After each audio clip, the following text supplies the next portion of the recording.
Covid వచ్చి negative వచ్చింది. ఒక 20 డేస్ అయింది, ఒక 1 మంత్ అయింది. టీకా తీసుకోవచ్చా? టీకా తీసుకుంటే ఎన్ని రోజులు గ్యాప్ ఇచ్చి టీకా తీసుకోవాల్సి వస్తుంది? ఇది కూడా చాలా మంది నాకు ప్రశ్నలు. మేము కోవిడ్ హెల్ప్ లైన్ కి సర్వీస్ ఇస్తామండి, ఫ్రీ హెల్ప్ లైన్ కి. అవును సార్. గత సంవత్సరం కూడా ఇచ్చాము, ఈ సంవత్సరం కూడా ఇస్తున్నాము. ఎవ్రీడే మేము చాలా హండ్రెడ్స్ ఆఫ్ కాల్స్ తీసుకుంటాము. సో దాంట్లో భాగంగా మాకు కోవిడ్ వచ్చాక టీకా తీసుకోవచ్చా, అసలు అవసరం ఉందా అని కూడా అడుగుతున్నారు. అంటే కోవిడ్ వచ్చాక కూడా టీకా తీసుకోవాలి. ఎందుకు తీసుకోవాలంటే కోవిడ్ వల్ల వచ్చిన ఇమ్యూనిటీ, కొంత ఏ డిసీజ్ వచ్చినా కానీ కొంత ఇమ్యూనిటీ దొరుకుతుంది. సో ఆ ఇమ్యూనిటీ, కోవిడ్ వల్ల వచ్చిన ఇమ్యూనిటీ చాలా తక్కువ సమయం ఉంటుంది అనమాట, కొన్ని నెలల పాటే ఉంటుంది. తర్వాత ఆ శక్తి తగ్గిపోతుంది, మళ్ళీ మనకు కోవిడ్ వచ్చే అవకాశం ఉంది. కాబట్టి మీకు కోవిడ్ వచ్చినా కానీ మీరు మళ్ళీ టీకా తీసుకోవాలి. మీకు ఎప్పుడు ఫస్ట్ అవకాశం వస్తే అప్పుడు తీసుకోండి. బట్ యూజువల్ గా మేము ఏమంటున్నాం అంటే, మీ సిమ్టమ్స్ తగ్గిపోయాక ఒక 15 రోజుల తర్వాత తీసుకోండి వ్యాక్సినేషన్. ఎందుకంటే నేను ఇంతకుముందు చెప్పినట్టు మన శరీరంలో వైరస్ ఉంటుంది కాబట్టి, మీరు కోవిడ్ టీకాస్ కోసం వెళ్లే క్రమంలో మీ నుంచి వైరస్ వేరే వాళ్ళకి స్ప్రెడ్ కాకుండా మీకేం నష్టం ఉండదు. మీరు కోవిడ్ వచ్చాక టీకా వెంటనే తీసుకున్నా మీకు ఏం నష్టం లేదు. కానీ మీ ద్వారా వేరే వాళ్ళకి, మీకు ఇచ్చే వ్యాక్సినేషన్ ఇచ్చే హాస్పిటల్లో వాళ్ళ స్టాఫ్ కి మీ ద్వారా ఇన్ఫెక్షన్ స్ప్రెడ్ కాకుండా మీరు మీ సిమ్టమ్ తగ్గిన 15 రోజుల తర్వాత మీరు వ్యాక్సినేషన్ వెళ్ళటం మంచిది. దాని ద్వారా మీకు ప్రొటెక్షన్ దొరుకుతుంది. ఎందుకంటే వ్యాక్సినేషన్ ఉన్న ప్రొటెక్షన్ చాలా రోజుల పాటు 2-3 years ఉండొచ్చు. మనకు ఇంకా ఈ కొత్త వ్యాక్సినేషన్ కాబట్టి మనకు లాంగ్ టర్మ్ ట్రయల్స్ లేవు, జీవితకాలం కూడా ఉండొచ్చు. కానీ వ్యాధి ద్వారా, డిసీజ్ ద్వారా వచ్చిన ఇమ్యూనిటీ, రోగనిరోధక శక్తి కొన్ని రోజుల పాటే ఉంటుంది, కొన్ని నెలల పాటే ఉంటుంది. కాబట్టి నాకు కోవిడ్ వచ్చింది కాబట్టి నేను టీకా తీసుకోకున్నా పర్లేదనే అపోహతోని ఉండకండి. మీరు డిసీజ్ తగ్గాక 15 రోజుల తర్వాత తప్పకుండా కోవిడ్ టీకా తీసుకోండి. సార్, ఇప్పుడు ఒక క్వశ్చన్ ఏంటంటే, కొందరు బ్లడ్ అవసరం ఉన్న వాళ్ళు, రక్తదానం చేసే వాళ్ళు చాలా మంది ఉంటారు. కొందరు ఎమర్జెన్సీ బ్లడ్ కావాల్సిన వాళ్ళు కొంతమంది ఉంటారు. అయితే కోవిడ్ వచ్చిన తర్వాత, నెగిటివ్ వచ్చిన తర్వాత ఎన్ని రోజులకు రక్తదానం చేయొచ్చు? చాలా మంచి ప్రశ్న అడిగారండి. యాక్చువల్ గా అన్ఫార్చునేట్లీ చాలా బ్లడ్ కొరత ఉన్నది మన దగ్గర. చాలా ప్లేసెస్ లాక్డౌన్ వల్ల, లేదంటే ఈ ఇన్ఫెక్షన్ వల్ల, బయటకు రావడానికి భయం కావడం వల్ల, కొన్ని ఏరియాలో లాక్డౌన్స్, కర్ఫ్యూలు విధించడం వల్ల దేశవ్యాప్తంగా రక్తం అన్నది ఒక స్కేర్సిటీ అయిపోయింది, ఒక కొరత ఏర్పడింది. సో కాబట్టి కోవిడ్ వచ్చిన వాళ్ళు కూడా బ్లడ్ డొనేషన్ ముందు రావాలి. సో అది ఎప్పుడు ఇవ్వాలంటే, మీకు ఇన్ఫెక్షన్ వచ్చిన 28 days తర్వాత మీరు బ్లడ్ డొనేషన్ కి అర్హులే. సో కాబట్టి మీరు ఈ వచ్చాక కూడా మీరు బ్లడ్ డొనేషన్ చేయొచ్చు. సో వెంటనే కాకుండా మీరు అదే ఇప్పుడు మనం టీకా కోసం ఏదైతే పాటించామో గ్యాప్, అట్లనే బ్లడ్ డొనేషన్ కూడా మీరు కొన్ని రోజులు ఆగి మీరు బ్లడ్ డొనేషన్ చేయడం మంచిది. సో తప్పకుండా బ్లడ్ డొనేట్ చేయండి.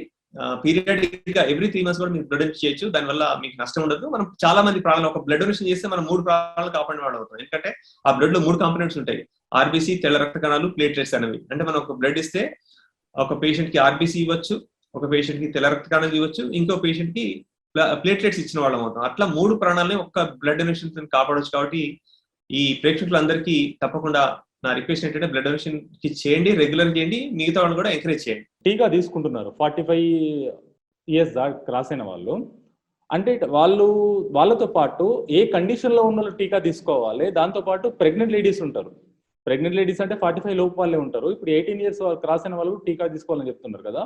ప్రెగ్నెంట్ లేడీ ఉన్న వాళ్ళు టీకా తీసుకుంటే ప్రాబ్లం అవుతుందా? దాంతోపాటు ఇంకొకటి ఏంటంటే, వాళ్ళు డెలివరీ టైంలో కరోనా పాజిటివ్ ఉందనుకోండి సార్, కోవిడ్ పాజిటివ్ ఉంది, డెలివరీ టైం వచ్చేసింది, వాళ్ళకి క్వారంటైన్ లో ఉన్నారు, అప్పుడు సిచ్యువేషన్ ఎలా ఉండబోతుంది సార్? దాన్ని అంటే నీకు ప్రశ్న 2 భాగాలుగా విభజిస్తానండి నేను. ఏంటంటే, వ్యాక్సినేషన్ తీసుకోవచ్చా లేదా, ఎవరు తీసుకోవాలి, ఎవరు అర్హులు, ఎవరు అనర్హులు. అవును సార్. రెండోది ఏంటంటే, ప్రెగ్నెన్సీ టైంలో లాస్ట్ ట్రైమెస్టర్ లో, డెలివరీకి ముందు వ్యాక్సినేషన్ ఇన్ఫెక్షన్ వచ్చినప్పుడు వాళ్ళు ఏం జాగ్రత్తలు తీసుకోవాలన్నది మీ రెండో ప్రశ్నగా నేను దాన్ని డివైడ్ చేస్తాను. Okay sir. సైన్స్ ఇప్పటి వరకు వ్యాక్సినేషన్ చరిత్ర, దాని లిటరేచర్, దాని అనుభవాల ప్రకారం వ్యాక్సినేషన్ తీసుకోవడానికి అందరు కూడా అర్హులే. యాక్చువల్లీ నేను పీడియాట్రిషియన్ ని. మేము వ్యాక్సినేషన్ ఇచ్చేది ఎక్కువ మంది పిల్లలకి ఇస్తుంటాం. అంటే ఈ దేశంలో, ఈ ప్రపంచంలో ఎక్కువ వ్యాక్సినేషన్ అనేది పిల్లలకే జరుగుతుంది. అవును సార్. సో కోవిడ్ వ్యాక్సినేషన్ కూడా పిల్లల్లో సేఫే. కానీ ఇప్పుడు మనకు అవైలబుల్ ఉన్న ట్రయల్స్ పిల్లల్లో ట్రయల్ చేయలేదు కాబట్టి, అంటే పిల్లలు అన్నది, తర్వాత మహిళలు అన్నది మనం చాలా ఎక్కువ వాళ్ళ లైఫ్ కి వాల్యూ ఇస్తాం కాబట్టి, ట్రయల్ అనేది పిల్లల్ని భాగస్వామ్యం చేయలేదు, మన ప్రెగ్నెంట్ ఫీమేల్స్ ని భాగస్వామ్యం చేయలేదు. ఇనిషియల్ గా అంటే దాదాపు జనవరి నుంచి మన వ్యాక్సినేషన్ ప్రక్రియ మొదలైతే, వ్యాక్సిన్ తయారీ ప్రక్రియలో ఈ ప్రక్రియలో పిల్లల్ని తర్వాత మహిళల్ని వాలంటీర్స్ గా మనం ఈ ట్రయల్స్ లో రిక్రూట్ చేయలేదు కాబట్టి వాళ్ళని ఈ ఫేజ్ లో మొన్నటి వరకు కూడా వాళ్ళకి వ్యాక్సినేషన్ రికమెండేషన్ లో వాళ్ళు లేరు, ఎక్స్క్లూడ్ చేశాం పిల్లల్ని మహిళల్ని. కానీ ఆఫ్ లేట్ కొంత చూశాక లిటరేచర్ అది చూసి కొన్ని ట్రయల్స్ స్టార్ట్ అయ్యాయి. కొన్ని లార్జ్ స్కేల్లో మహిళల మీద, ఎస్పెషల్లీ ప్రెగ్నెంట్ ఫీమేల్స్ మీద, బ్రెస్ట్ ఫెడ్ మదర్స్ మీద వ్యాక్సినేషన్ ట్రయల్స్ జరిగాయి. అవి చాలా ఆశాజనకంగా ఫలితాలు వచ్చాయి. అంటే ప్రెగ్నెంట్ ఫీమేల్స్, తర్వాత గర్భం దాల్చాలనుకునే వాళ్ళు, తర్వాత డెలివరీ అయిన బాలింతలు కూడా, ఫీడ్ చేసే మదర్స్ కూడా వ్యాక్సిన్ తీసుకోవచ్చు. దీని ద్వారా మదర్ కి రక్షణ రావడమే కాకుండా తల్లి పాల ద్వారా బేబీ కూడా ప్రొటెక్షన్ వస్తుంది. వ్యాక్సిన్ వల్ల బెనిఫిట్ మదర్కే కాదు బేబీ కూడా వస్తుంది అన్న ఒక సైంటిఫిక్ గా మనకు ప్రూఫ్ దొరికింది. దానివల్ల కొత్త రికమెండేషన్స్ ఇంకా మన ఇండియన్ గవర్నమెంట్ ఇంకా ఇవ్వలేదు. కానీ ఇంటర్నేషనల్ గైనకాలజీ అసోసియేషన్ ఫిగో అంటారు, international federation of ఆబ్స్టిక్స్ and gynaecology వాళ్ళు, ఫిగో వాళ్ళు స్ట్రాంగ్ గా రికమెండ్ చేశారు మదర్స్, ప్రెగ్నెంట్ లేడీస్ కూడా వ్యాక్సినేషన్ తీసుకోవచ్చు అని. తర్వాత ఇది ప్రెగ్నెంట్ ఫీమేల్స్ అండ్ మదర్స్ ఇన్ని రోజులు ఇవ్వలేదు కానీ ఇప్పుడు ఇవ్వచ్చు అని ఇంటర్నేషనల్ ఆర్గనైజేషన్ చెప్తున్నాయి. పిల్లలు కూడా ఆఫ్ లేటెస్ట్ గా ఫైజర్ కంపెనీ వాళ్ళ ఎంఆర్ఎన్ఏ వ్యాక్సినేషన్ వాళ్ళు 12 years నుంచి కూడా 12 to 18, ఇప్పుడు 18 వరకు మనం 18 నుంచి ఇస్తున్నాము. వెస్ట్రన్ కంట్రీస్ లో 16 నుంచి ఇస్తున్నారు. ఈ వెస్ట్రన్ కంట్రీస్ లో ఇప్పుడు 12 years పిల్లలు కూడా అప్రూవల్ వచ్చింది. ఇంకా కొన్ని ట్రయల్స్ నడుస్తున్నాయి, phase 2, phase 3 ట్రయల్స్. వాటిలో 2 సంవత్సరాలు 6 నెలల పిల్లల నుంచి కూడా వ్యాక్సినేషన్స్ ట్రయల్స్ మొదలయ్యాయి. అవి కూడా ఆశాజనకంగా ఉన్నాయి. ఫ్యూచర్ లో చిన్న పిల్లలకి 6 నెలల నిండిన పిల్లలు కూడా వ్యాక్సినేషన్ మనం ఇచ్చే అవకాశం ఉంది. అయితే ఇన్ని రోజులు ఈ ప్రెగ్నెంట్ ఫీమేల్స్, తర్వాత చంటి పిల్లలకి మనం వ్యాక్సినేషన్ ఇవ్వలేదు 18 years లో పిల్లలకి, ఇప్పుడు ఇవ్వచ్చు అనే ఫలితాలు కనపడుతున్నాయి. ఇంకా ఇవి కాకుండా బ్లడ్ థిన్నర్స్ వాడేవాళ్ళు, అంటే బ్లడ్ థిన్నర్స్ అంటే యాస్పిరిన్, తర్వాత వార్ఫరిన్, తర్వాత ఈ మన హెపారిన్ అట్లాంటి మందులు, రక్తము గడ్డ కట్టకుండా ప్రివెంట్ చేసే మందులు వాడేవాళ్ళు వాళ్ళ డాక్టర్ సలహాతోని తీసుకోవాలి. వీళ్ళు ఒక రిస్క్ గ్రూప్ కానీ అందరికీ మనం యూనివర్సిటీలు ఇవ్వలేమని ఒక లిమిటేషన్ ఉంది. ఇంకొక లిమిటేషన్ ఏంటంటే ఎవరికైతే ఫస్ట్ డోస్ వ్యాక్సినేషన్ తీసుకున్నాక సివియర్ రియాక్షన్ వచ్చిందో, అనే లైఫ్ థ్రెటనింగ్ రియాక్షన్ వచ్చిందో వాళ్ళకి సెకండ్ డోస్ ఇవ్వట్లేదు.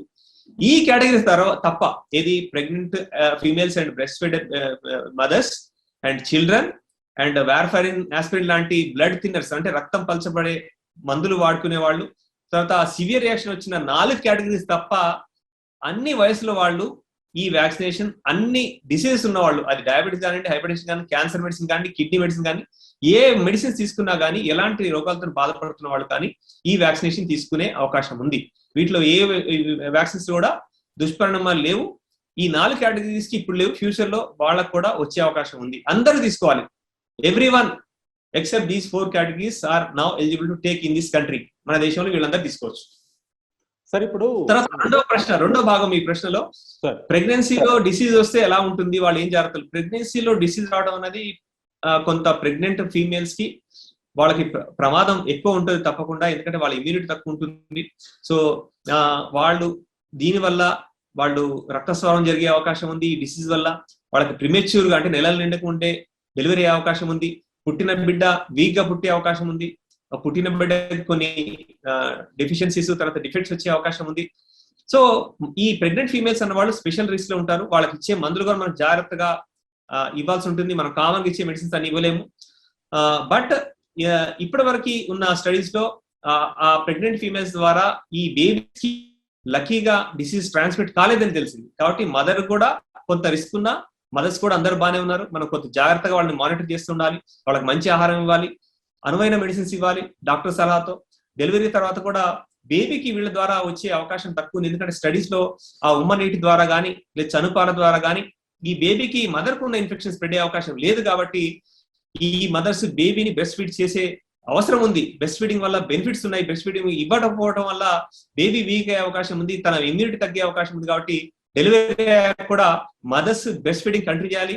బట్ ఓన్లీ థింగ్ ఈస్ ఆ మాస్క్ పెట్టుకొని తల్లి తన చంటి పాపకి, పసిపాపకి పాలు ఇవ్వాలి, తరచూ చేతులు కడుక్కోవాలి. వీటి ద్వారా ఆ ఇన్ఫెక్షన్ బేబీకి స్ప్రెడ్ కాకుండా తల్లి పాల ద్వారా వచ్చే బెనిఫిట్స్ బేబీకి అందే అవకాశం ఉంది. కాబట్టి ఈ ప్రెగ్నెంట్ మదర్ ధైర్యం కోల్పోకుండా వాళ్ళు డాక్టర్ సలహాతో మంచి ఆహారం తీసుకుంటూ మంచి పండంటి పాపాయికి కాంపు జన్మనివ్వచ్చు. ఆ బేబీ కూడా ఫీడ్ చేయొచ్చండి.